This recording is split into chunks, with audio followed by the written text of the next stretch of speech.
Okay, so we're going to do the 4 directions here. Going up in string shapes, we go in fifths. Going down in string shapes, we go in fourths. Going to the right in string shapes, we go in fifths. Going to the left in string shapes, okay, it'd be string shapes, but it's also in cages. But every string shape has that same relationship. So going to the left in string shapes, we go in fourths. The fourth of D is G there. We skip the E there because we're doing it in fourths. Now, with caged, when going to the right, we go in cage with the sharing. C to A shares 5, A to G shares 6, G to E shares 7 root, E to D shares 2, and D to C again shares 3, 4. But going back the other way, it's not caged, it's a ascending pentatonic scale. D to E shares 2, E to G shares 7 root, G to A shares 6, A to C shares 5. See, it's an ascending pentatonic scale.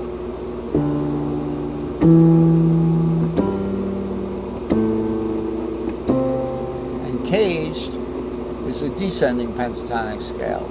C, A, G, E, D. Now that's a descending pentatonic scale in the key of C would give you those letters. You can do a descending pentatonic scale in the key of A, you know, additionally. Oh, sorry, that was the key of G. I was thinking G, but I said A. You can do it in A. So this is caged in A. And then ascending pentatonic scale, that was an ascending pentatonic scale. So caged in A is F sharp, E, C sharp, B, A. So now you know why they want to do it and call it caged in C. Okay? The same concept works. We just have to have a standard, so they use the C terminology. All right, so it's the cage system, not the F sharp, E, C sharp, B, A system. You know, it's just they do it in C. So let's see what else is on we can do today. We have the these are the modal. This is a really nice diagram because it has the easy to read modal duos of each box. So here's root, a C-shaped root, R3-5, D-shaped Dorian 2-4-6 is in the purple. And with the A shape, see, now this is the thing. The root, in this case, in the second box over, which is caged, C-A-G-E-D, going over and caged, we have 5 root 3 right there. Okay? And then the E shape will have 5 root 3 right there. These are all second inversion. Even in C, we're pretty much looking at action fingers on an action finger second inversion, but C has all the inversions.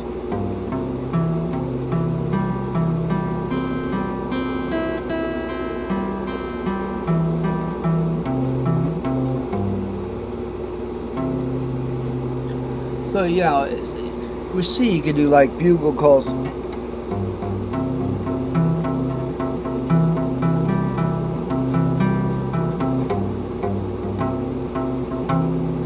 Okay?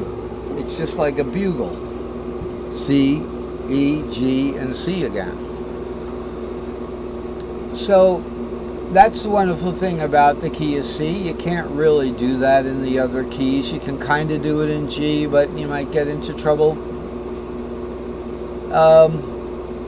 The G-shaped C over here, we've got root 3-5 there, we've got 3-5 root there, we've got 5 root 3 there, but trouble. There's an on-string third there, and then to root. So in the key of G, if G is the root, you'd go something like, you'd have to play a G. You need to play your G. You got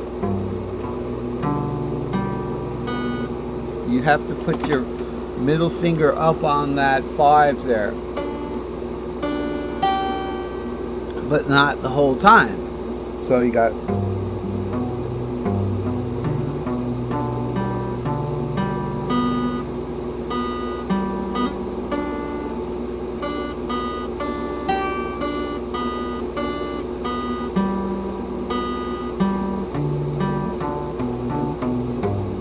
so you'd have to do that action to get the perfect arpeggio.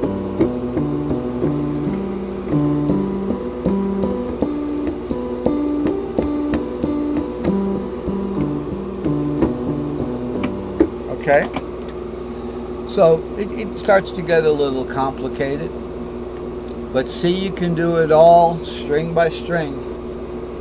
So that's why C is a good standard for things. This is called the C box and all that stuff, even though you can do anything in the C box, right? Almost. So what do we got? We got a D minor. We got familiar chord shapes here. So we got the familiar C shaped here, and we got the familiar D minor shaped D minor.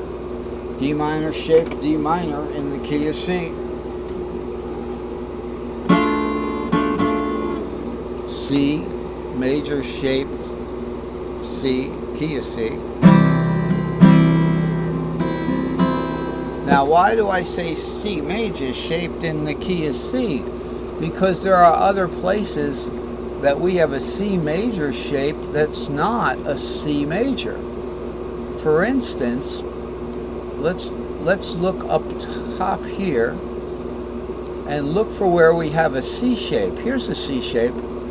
So we've got a G-shaped root, okay, and then we've got a C-shaped fourth.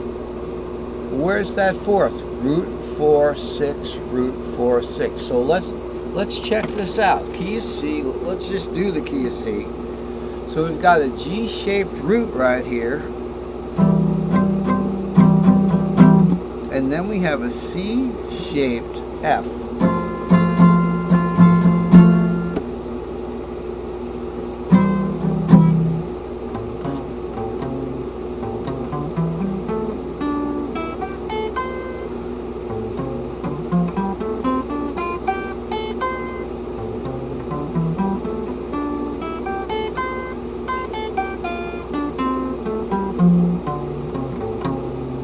See, 1 went to the fourth, but that fourth was a C-shaped F. So that's why when you hear me saying a C-shaped C, that's what I'm doing. But that's the standard C shape. So we're dealing with familiar chords all the time. Let's review those familiar chords. First box here now, we're going to go beyond these guys here. Okay, we're going to go C-shaped C. D minor shaped D minor, E minor shaped E minor, E shaped F, G shaped G, A minor shaped A minor, and then we got this like crazy B half diminished, which is almost a D minor shape. That's one of its inversions, okay? That's just a 6, a 7, and a 4. Okay, is that a 6, 7, and a 4? We shouldn't be doing that. We should be playing that, you know, like a 7, but then to be doubling the 7 here.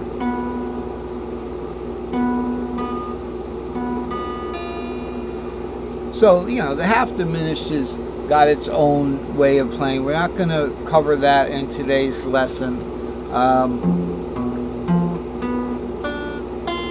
We'll just say familiar chords. Nobody's familiar with a half diminished seventh unless it's on the piano. Then it's real easy, right?